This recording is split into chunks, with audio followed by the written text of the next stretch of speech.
शहर माँ बने हैं महल अटारी, बने हैं महल अटारी का देवा, बने हैं महल अटारी।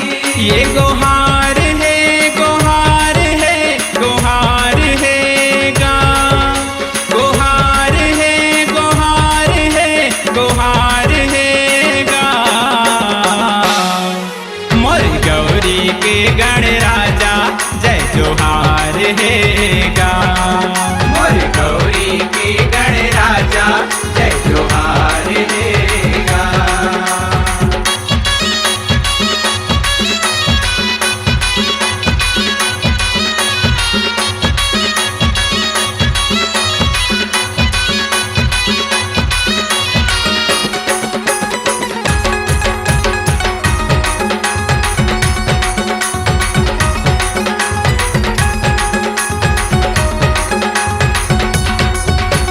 झूमर झूमर के नाचत गावत लाने गा पर घा के, लाने गा पर घा के देवा, लाने गा पर घा के।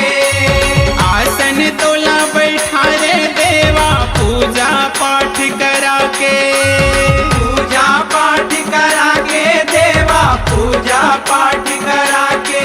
ये तिहार है, तिहार है, तिहार है गा, तिहार है, तिहार है, तिहार है गा।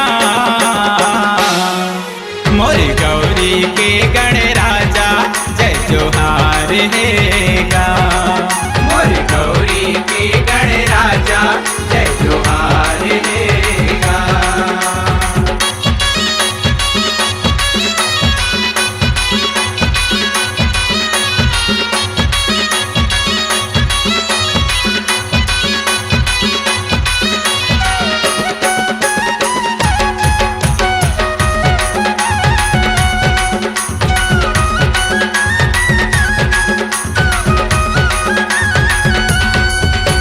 सबले पहली तोला मनाए सबो जगह संसार माँ, सबो जगह संसार माँ देवा, सबो जगह संसार माँ। मौनी राकेश तोर शरण गा, मांगे माया दुलार माँ, मांगे माया दुलार माँ देवा, मांगे माया दुलार माँ। ये आधार है, आधार है, आधार है गा, ये आधार है, आधार है, आधार है गा।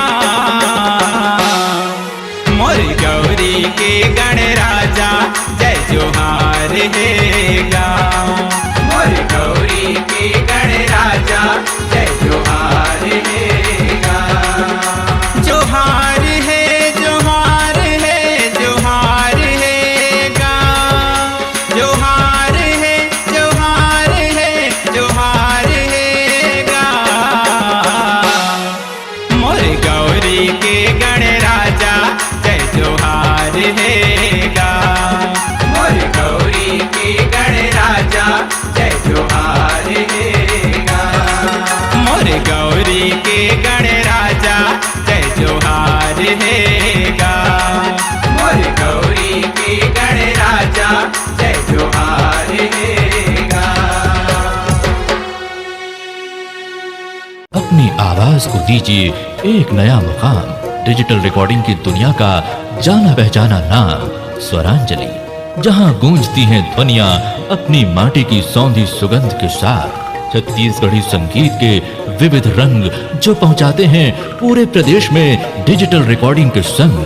स्वरांजलि स्टूडियो, नेमीचंद गली नंबर 2, गंजपारा, रायपुर।